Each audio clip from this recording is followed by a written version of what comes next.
Hello. I have my first question is actually about someone who's not on the roster, Dalton Wingo.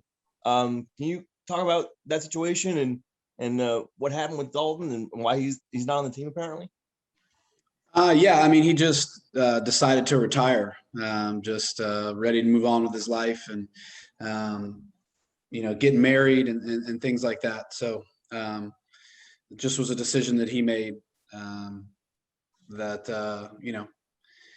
I'm sure some of it had to do with just everything going on in the draft and whatnot. But at the end of the day, he just felt like it was in his best interest just to move on with the rest of his life and decided that, baseball wasn't something that was, I guess as important or whatnot. So his fiance and him just decided they wanted to move on. So retired. Coach, good to see you again. Talk a little bit about your schedule and in particular, handling your pitching staff with these 4-game weekend series. Yeah, I mean, it'll be a little different just because of, the double headers or whatnot. I mean, obviously playing 4 games a weekend or 4 games a week. So canceling the midweek games obviously makes that a lot easier. So you're still playing 4 games. So, obviously we always have 4 starters. So that doesn't change in that aspect. But the bullpen, it just makes you have to be a little deeper and have to manage your bullpen maybe a little bit differently just to try to make sure you have enough arms for the weekend or whatnot. Obviously, we know the league increased the roster for the weekend, so that allowed us to put a few more pitchers on.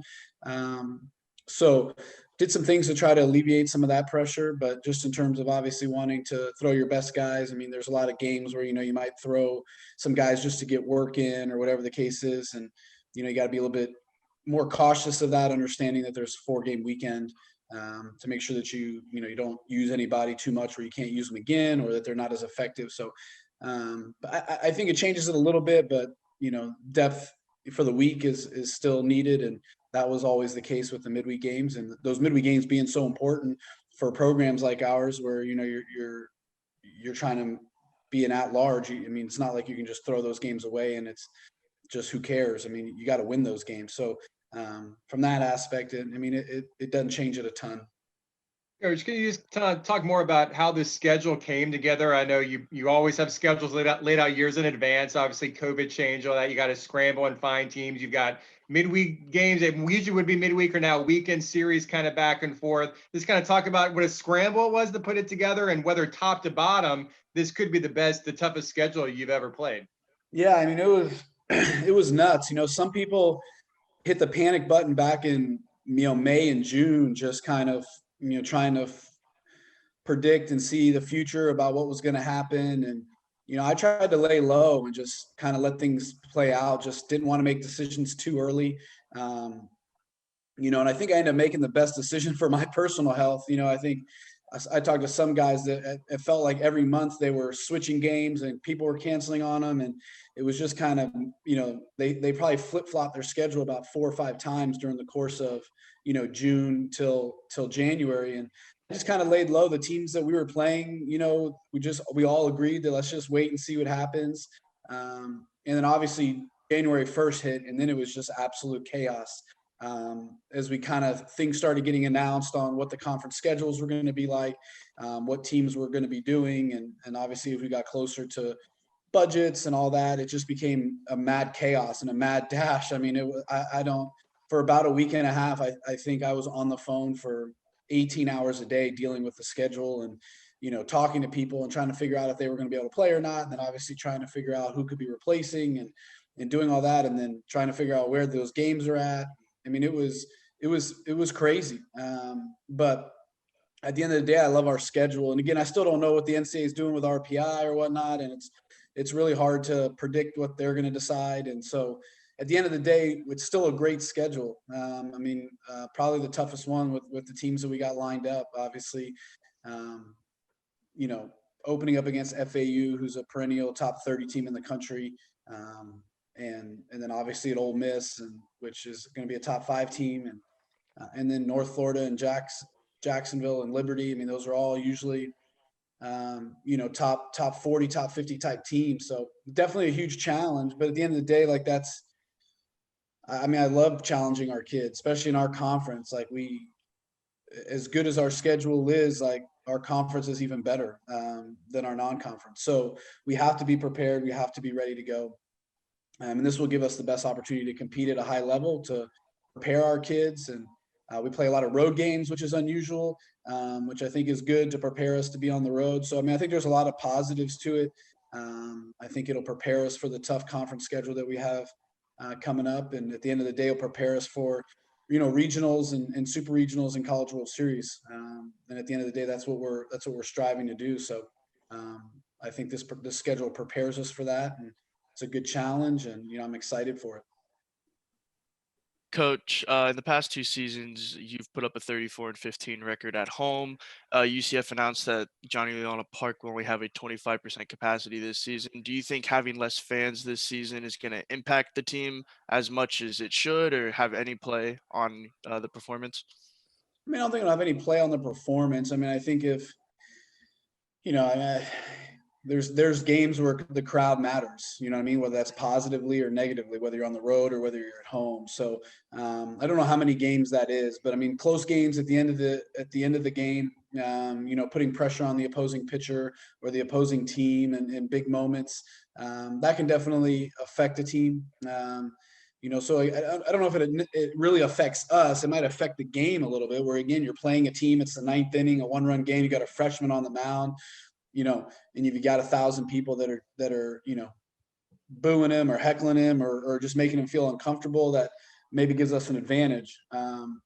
So maybe we don't have that as much, but how many times does it happen a season? I'm sure it's not as much as you probably think. So, and you really got to have a huge crowd to really make a difference from the first pitch. So, I think there's definitely going to be some negative aspect to it that could help us, that maybe it won't. But at the end of the day, like, we got to go out and outplay the other team. Whether there's one person in the stands or 5,000 in the stands, that's on me, and that's on the players. So, we can't control that. We just got to go out and play baseball. Coach, I remember during the summer when Jordan Rathbone decided that he was going to come back, he mentioned specifically that there was unfinished business with this team because of how well you guys played last year, how the season ended, also last year, and how quickly it ended. I know that was really demoralizing because how good this team was. How much of that do you feel like permeates throughout the team? That there is unfinished business with those who are back for this year because of how well you guys played last season? Well, one, I'm really excited that Jordan's back. It was a huge, kind of positive thing in a negative time, knowing that he decided that, he wanted to come back and be a part of our program again. It was definitely a shot of adrenaline, I think, for the program. And, he's been such a big part of our team, especially last year, that I'm grateful for him to come back. But, I think that, we have goals that we want to do for our program and things that I really felt like was, one of the biggest differences in this team compared to especially the last two teams that we had, my second and third year was team was very, very driven to be great. I think that the culture and the camaraderie was something unlike I'd ever seen before, especially here at UCF. So there was this excitement, but a drive to want to be great, to put this place on the map. And, obviously we felt like we had started on that path, and obviously the sweep at Auburn was huge, and being 12th in the country and doing all the things we were doing, I think that they felt like they were doing exactly what they kind of set off to do. And you guys have to give a lot of credit to the players. This just the drive was awesome, but they haven't lost that. You know what I mean? I feel like they felt like they were going on the right path, and all of a sudden the path just blew up. And there was no, you're always going to hit roadblocks and things, and you got to go a different path. And we didn't get that opportunity. We didn't get to another path. The path just stopped, and it was over, and there was no avoiding it.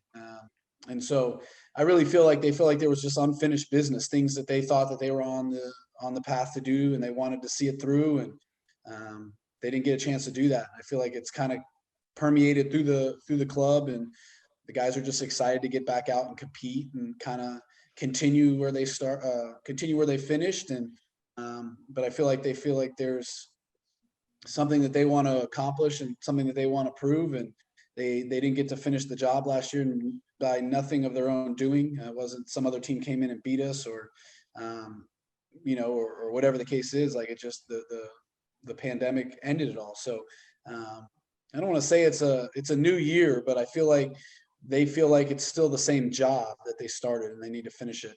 And I'm excited to go out and see them compete and do that. ECU's the preseason pick to win the American. Your team's scheduled to play 4 in Greenville. Talk a little bit about the respect you have for them as competitors. And does the American go through them, or do you think your team has a chance to win the league? I mean, I think they've been the shining star of our league, especially, I mean, since I've been here. I mean, they've had one bad year since I think that was my first year, but really the last 4 years and the years before that, I mean, they were in super regionals, they're hosting regionals. They're usually top 25 team the entire year, and top 25 team, in the preseason. They're usually picked to win the league. So, I mean, I feel like that they're the gold standard of the league. And I feel like that until somebody comes in and knocks them off, I mean, I wouldn't see why they wouldn't be the team to beat, and the team that everybody has to go through. They just done a great job. Cliff's done a tremendous job of recruiting good players. They're tough-minded. They have, they play with kind of a chip on their shoulder, and, very tough all the way around, offensively, defensively. They do a lot of little things right. They play with a lot of emotion, and, so, I mean, I picked them to win the league, and, I can't vote for our own team. So, but other than that, I mean, I feel like you have to feel like that they're the favorite, and you have to go through them until somebody proves differently. But I also know that our guys are ready for that challenge. They understand what's going on and what's at stake every week. But I feel like there's a lot of teams in our league that are really good. I mean, I don't know, the last few years, I mean, I think when you look at the preseason picks to win and the final standings at the end of the year, I don't think they'd be very close. I think it's, obviously my first year we were picked to come in 8th, and they were first. We came in first. So I think that every team is difficult in our league. I think every team has a chance to compete for being the number 1 seed and for winning the regular season championship. And it's one of the great things about our league is there are no off weekends. You got to show up every weekend and compete. You can't look forward to ECU. I mean, we can't look past FAU, but when we get to conference, like, we open up with South Florida and Cincinnati, South Florida twice. Like, those games are just as important as the ECU game. So our guys understand that, but they also, I think, just from a national standpoint, ECU's done a great job of putting themselves at the top of the list of our league. I'm curious, as I've talked to other coaches about this, having gone through what we've gone through here over the last year, going through the fall practice and then, now getting ready for the season, is there things you've learned that you probably would not have done either with a schedule or just practice things with the team that you would not have done under normal circumstances, but you did now that you might do now moving forward because you think it will help your team moving forward long-term? I mean, I don't know. It's tough to tell with some of the stuff with the schedule and everything because we haven't played.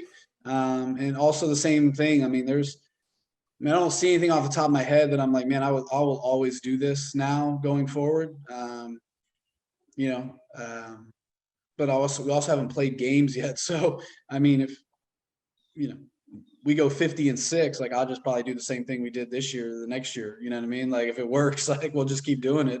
There's things I'm not happy about or things that I don't like about what we've had to do, but we're going to go 50-6. I'm going to keep doing it. You know what I mean? Because it obviously would work. So it's tough to tell when you haven't played yet, but there's definitely nothing that I've been,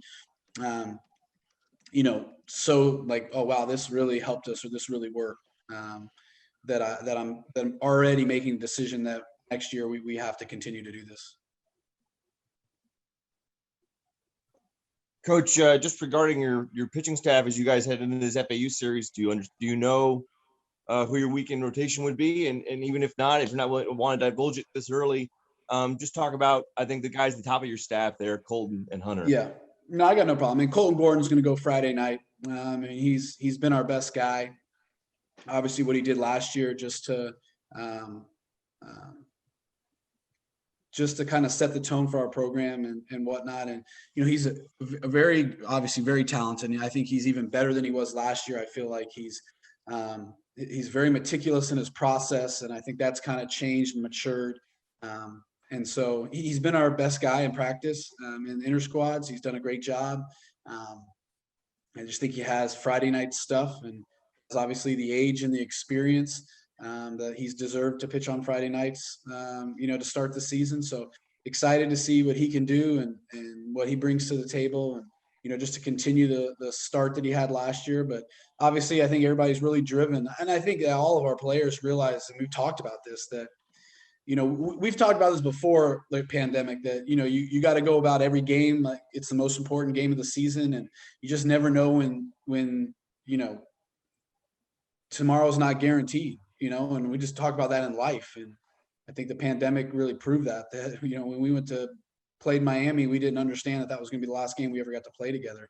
And so we have to understand that let's really talk about it like it actually can happen. And so, we've got to go out and just and do our thing. And I think Colton, understand with the draft and things like that you just never know. So go out and pitch like it could be the last day you ever pitch. I feel like he's really bought into just the process and just so meticulous about his preparation that it's been fun to watch. Hunter Patteson is going to go on Saturday. I think that his maturity level has just I've seen such growth in him as a person and as a player. Typical freshman last year, where I thought that the external stuff just got to him too much, where if he had a bad inning or he gave up a run or he got in a situation, he just didn't understand how to manage it.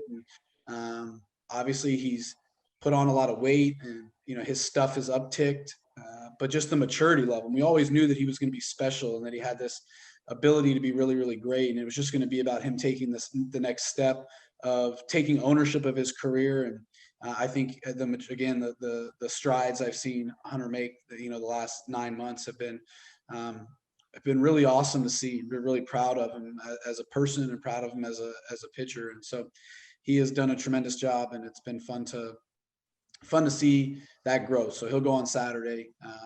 I don't know what we're going to do on Sunday. We're going to probably TBD it. We've got some guys that are banged up, but obviously guys like Jack Sinclair and AJ Jones and Zach Hunsaker, all these guys have the ability to pitch on Sunday for us if we need to. But I think we're going to go into Friday night and just figure it out. Try to win Friday night's game with Colton on the mound, and then we'll go do the same thing on Saturday with Hunter on the mound, and then we'll see where we're at after the game on Saturday and kind of determine where we need to go on Sunday. And obviously looking forward to Tuesday and just trying to put ourselves in the best situation to win as many games as we can. And then again, all those guys, and then the bullpen, obviously Litchfield and Billy McKay and all those guys that I mentioned before, if they're not starting, they got a chance to help us in the bullpen. So, excited about the pitching staff, excited about the depth. Obviously Kenny Serwa will not be available week 1. Hopefully he will be available maybe week 2 or week 3. We just don't know yet. But that'll add again another arm and more depth to our pitching staff. So really excited about the long-term prognosis of our staff, getting guys back like Nolan Lepkowski and seeing what he's been able to do for the first time in 2 years being on the mound and whatnot, just seeing every time he goes out, looks a little bit better. So again, excited about the guys that we have. Some of the young guys, Nick Otilla's made some strides, but Ben Vespi, Zach Bennett, Nick Vieira, Vince Bonanni. Those guys, Eli McCormick, has made some jumps. So we got guys, it's just going to put them in the right situations and see how it goes. But excited to see Colton and Hunter go after it Friday and Saturday, and then we'll see what happens on Sunday.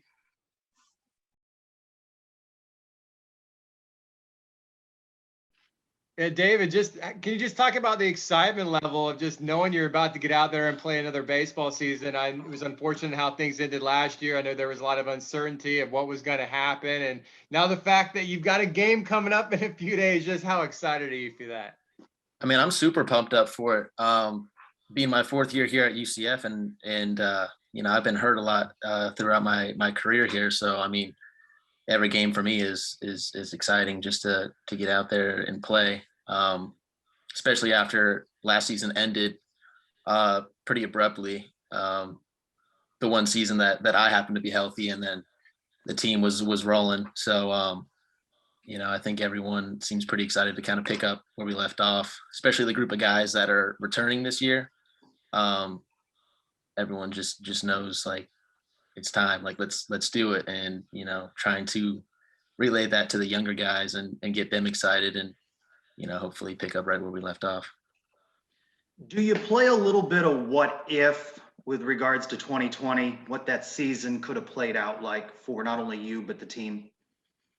I mean, the sky was the limit for that team, in my opinion. It didn't matter whether we were ranked, I don't even know what we finished, 12, 11, whatever. That team always kind of had the mindset that we were the number one team in the country. Didn't matter who we were playing, who was on the mound. It didn't matter any of that. So, unfortunate that it had to end. But I mean, I think everyone was on the same train that, we were going to go do things that UCF baseball team has never done before. David, coming into this year, I mean, obviously in the past few years, you've been a middle relief guy, but now with Jeffrey Higginson gone, we all know Jack Sinclair's back there, but it sounds like in some of the stuff I've been reading that you might be figuring into the ninth inning situation. I mean, can you describe what you think your role would be on this team? I mean, Jeff Higginson's a really big role to fill, for anybody. So I definitely think that I'm kind of sliding towards that role, but, Jack Sinclair is also going to be in there, especially when we get to these 4-game series on the weekend. I think that, me and Jack Sinclair are going to be the ones trying to hold it down there at the end of the game, whether I'm throwing the ninth inning or he's throwing the ninth inning. There might be situations where we have to throw more than, 3 outs to get a save for the team. But it's definitely a role that I'm being asked to fill this year. David, kind of what's your expectation for the season? Also, when you look at the kind of schedule you're going to be playing, it's a little bit different. You've got, 4-game conference series, 4 games in 3 days. You've got really quality competition pretty much every day. Games you play in the midweek are now kind of weekend series and non-conference. Just kind of what's your expectation for that, and how do you think you guys are going to fare this year? I mean, we're pretty fortunate to be in Florida and have as much competition as we have, right in our backyard here. But as we work our way up this tier list of Florida schools, it kind of puts a bigger target on our back. So now every weekend we're going to be getting everybody's best stuff, and they're going to want to beat us just like we want to beat Florida and FSU. Now we're starting to fill that role of being that school for these other places that we get to play in Florida. Coach just mentioned quite a few pitchers. Who have you seen in camp that's caught your eye, that surprised you, that could come out there and surprise fans? I mean, I know Lovelady mentioned Hunter Patteson. He's going from a role where he was filling some innings out of the bullpen, maybe getting a start on the midweeks, and now he's jumping right into the Saturday role, which was Trevor Holloway's role last year, who was arguably one of our best pitchers. So I mean, I'm excited to see what he does with that role and that opportunity, knowing he has pretty big shoes to fill. David, how would you say that you have improved from last year to this year, either stuff wise or mentality? How have you become a better pitcher? Yeah, I think I've developed more than, last year. I just relied a lot on my fastball. And then throughout the fall, I did a little bit of starting or, extended outings just to have more opportunities to throw, a breaking ball and a changeup. And I think that, my breaking ball and changeup definitely improved doing that, which would allow me to throw, possibly a little bit extended out of the bullpen. If not, maybe pick up a start here and there if I'm lucky. Anything else for Litch? Nope. Cool. All right. We are going to head on over to Jordan Rathbone then. Thank you, guys. Thanks, David. Well, Jordan, welcome back to UCF. I know last year was, obviously last year, kind of ended like it did. So you made the decision to come back. So how excited are you to come back for another season, knowing it's inside? And do you feel like you have unfinished business? Yeah, I'm fired up. I'm happy to be back.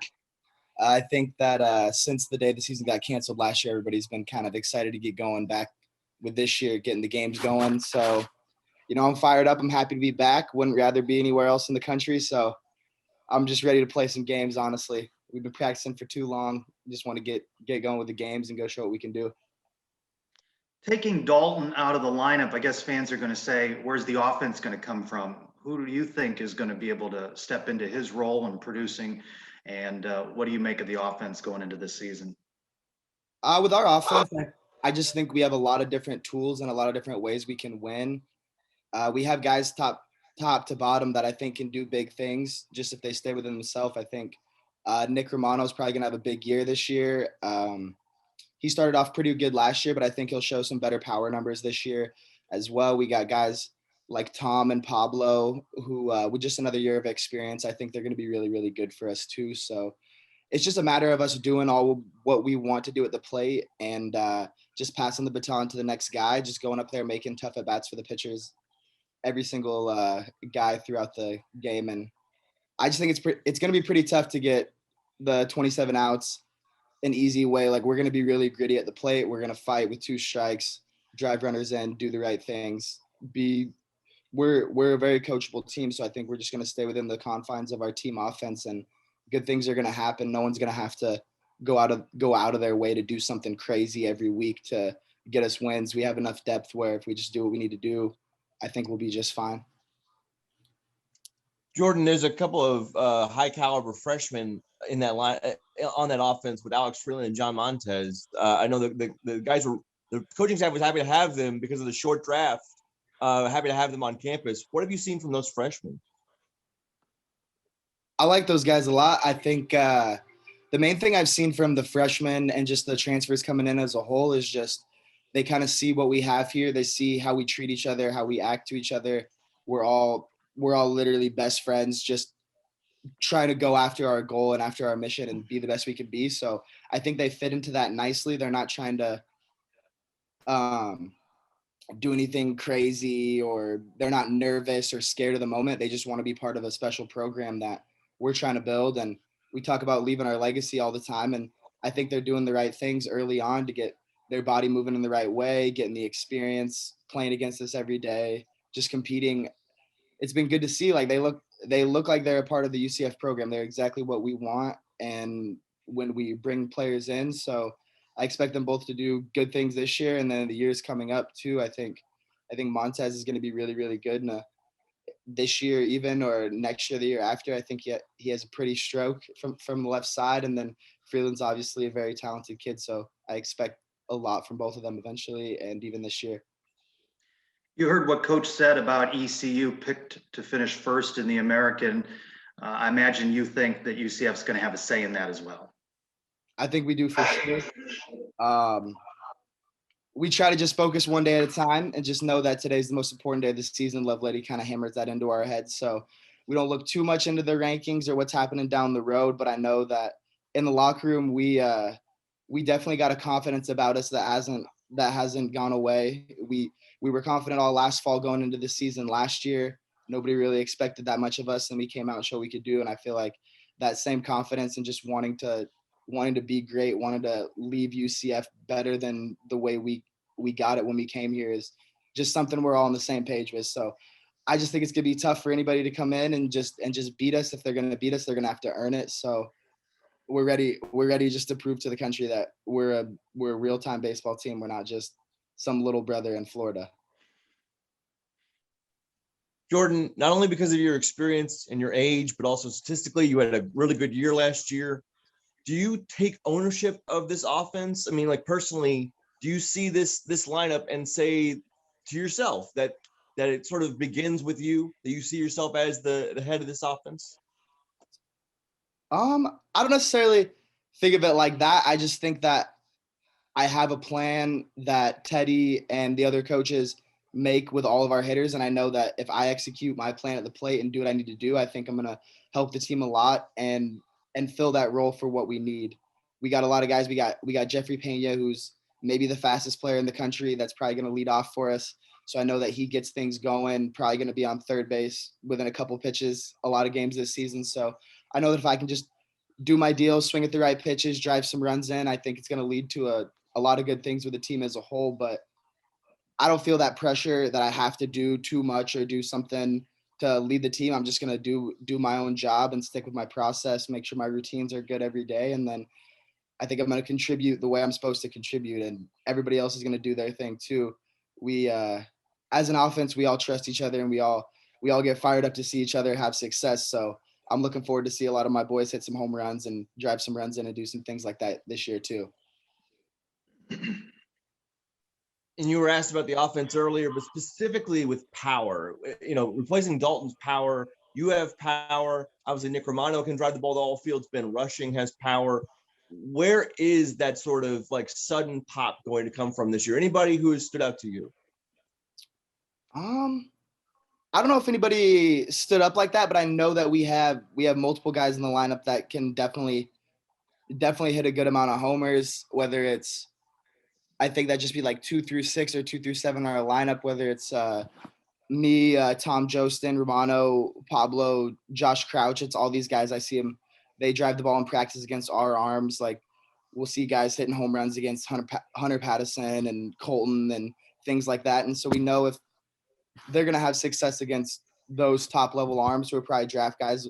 We think they're going to drive runs in and hit for some power in the season too. So I expect us to hit a lot of homers and hit a lot of doubles. And this has been less of a concern to our hitting culture as a whole. Like we don't really worry about where the power is going to come from because we know that we got some depth in all areas. We're going to drive runs in. We're going to hit some homers and we're going to steal some bags. We're just going to try to beat you as many ways as possible. And we're just really confident. We're ready to go.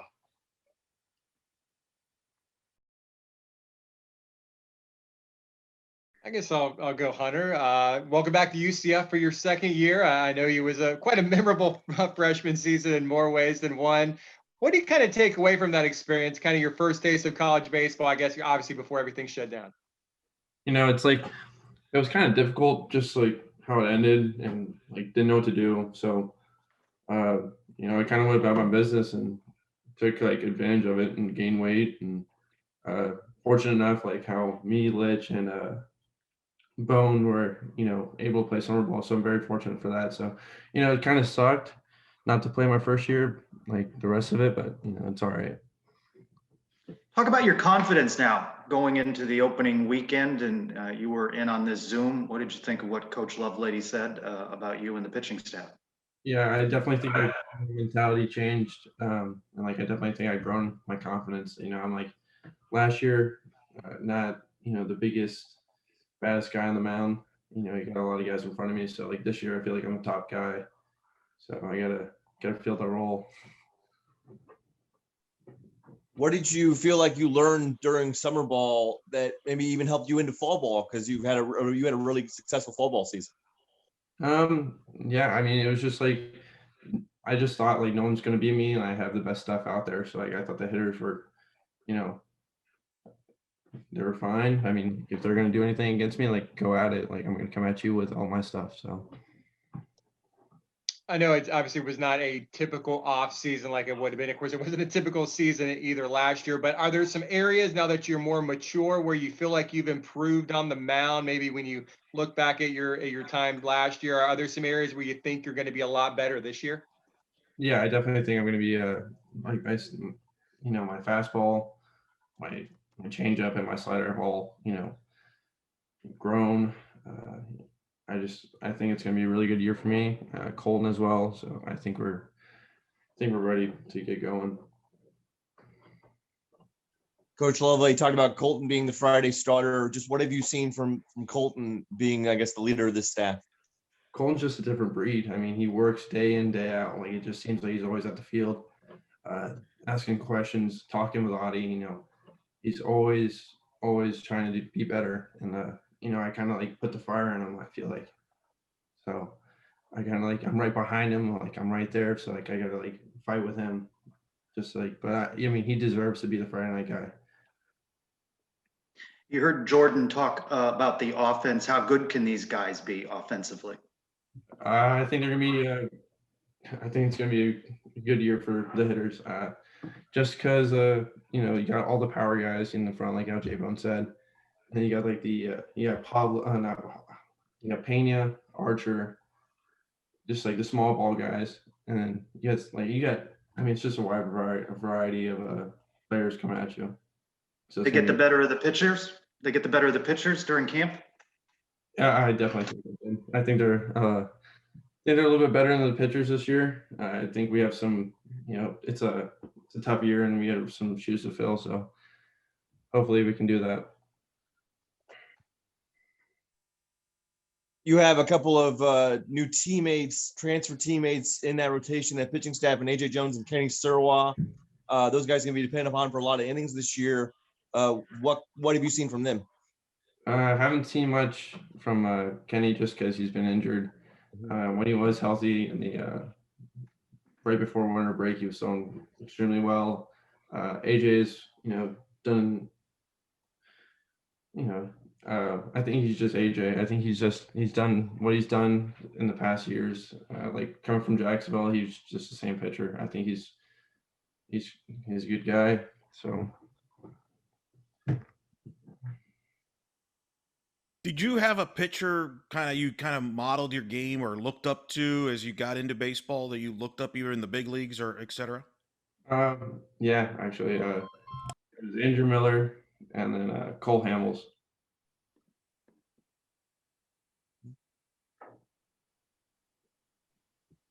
Anything else? How about Chris Sale? I saw a little bit of that. When I saw you first time, I saw a little bit of that. Yeah, the arm slot definitely was that low back then, but I think it's a little bit different now. Okay, cool. Thanks, everybody. Really appreciate everybody coming out and spending this time with us today. Thanks, guys. Thanks, Hunter.